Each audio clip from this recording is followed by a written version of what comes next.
मामला ये है जी पत्रकार महोदय जी कि हमारी एक रेवाड़ी की बस थी।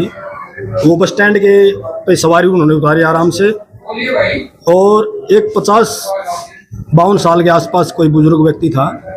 उन्होंने बिल्कुल बस को देखा, और जब बस वो चलने वाली थी, उन्होंने क्या किया कि बिल्कुल अगले टायर के नीचे अपने आत्महत्या करने का प्रयास किया उन्होंने। अब ये पता नहीं वो किस स्थिति में था, उन्होंने ऐसा क्यों किया। ये शुक्र मनाओ कि भाई हमारे बस स्टैंड के ऊपर कैमरे लगे हुए हैं। अगर वो सीसीटीवी जो नहीं निकली थी वीडियो, तो उसमें बिल्कुल ही ड्राइवर को अपराधी मान लिया जाता। क्या सीसीटीवी में बिल्कुल स्पष्ट दिखाई दे रहा है कि भाई जो व्यक्ति है, बस खड़ी है, सवारी उतरने लग रही है, और जैसे ही बस निकली है, चलने के लिए तैयार हुई है, वो भाग के उस बस के नीचे उन्होंने अपने को डाल दिया। एक तरह से आत्महत्या का प्रयास किया उन्होंने। कैसे बचा फिर ड्राइवर? हाँ बिल्कुल, उसको भागता हुआ सवारियों ने भी देखा है और ड्राइवर ने भी देखा है। ड्राइवर ने जब ये देखा कि भाई व्यक्ति भाग के बस के नीचे घुस रहा है, तो ड्राइवर ने अपने सूझबूझ का परिचय देते हुए उसको बस को रोक लिया और वो बच गया। चोट वगैरह लगी थी उसको? हाँ, कुछ कंधे में उसको चोट आई है। अगर उसकी सूझबूझ नहीं होती, अगर समय पे बस नहीं रुक पाती, तो बिल्कुल उसको एक तरह से ये हादसा होना ही होना था और उनकी हत्या निश्चित थी। पुलिस को सौंप दिया था उसको? हाँ, मौके पर पुलिस को बुला लिया गया था, और पुलिस को सीसीटीवी जो है फुटेज दिखा दी गई थी। उसमें बिल्कुल स्पष्ट दिखाई दिया कि उन्होंने आत्महत्या का प्रयास किया है। वैसे मान लो सीसीटीवी नहीं होती, फिर आरोप तो ड्राइवर पे लगता है कि कुचल दिया है।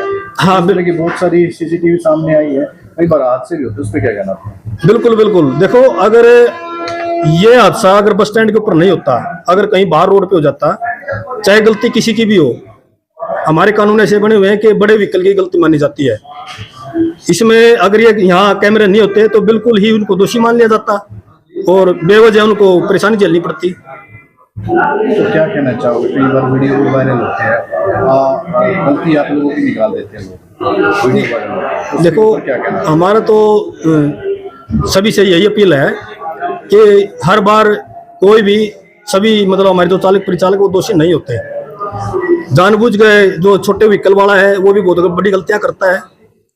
देखो, हम तो एक बात कहते हैं कि जनता को पूरी चीजें सोचनी चाहिए और समझनी चाहिए, तभी कोई निर्णय लेना चाहिए और तभी किसी को दोषी मानना चाहिए। इस तरह के हादसे बस अड्डे परिसर में हो जाते हैं, क्या कहना चाहोगे सवारियों को? देखो, हम तो जनता से यही अपील करते हैं कि जैसे बस स्टैंड के अंदर गाड़ी आती है, रुकती है, सवारी उतारती है, तो वो बीच में भागा दौड़ी ना करे और न ही बस स्टैंड के बीच में पहुंचे।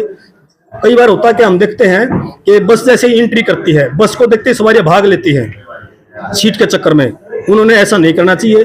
बिल्कुल गाड़ी को काउंटर पर लगने का इंतजार करना चाहिए और वहां आराम से कोई हादसा ना हो, अपने गंतव्य को जाना चाहिए बैठ के आराम से। ये जो आदमी टायर के नीचे घुसने की कोशिश की, इससे बातचीत की थी आप लोगों ने? क्यों किया ऐसा?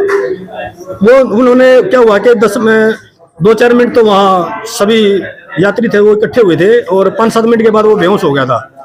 तो उसको फिर जो अपना पुलिस डिपार्टमेंट है वो उसको हॉस्पिटल में ले गया था। नहीं, ये नहीं पता लगा पाया कहाँ का था वो। नाम? योगी सुभाष चौहान, राज्य प्रधान, हरियाणा रोडवेज।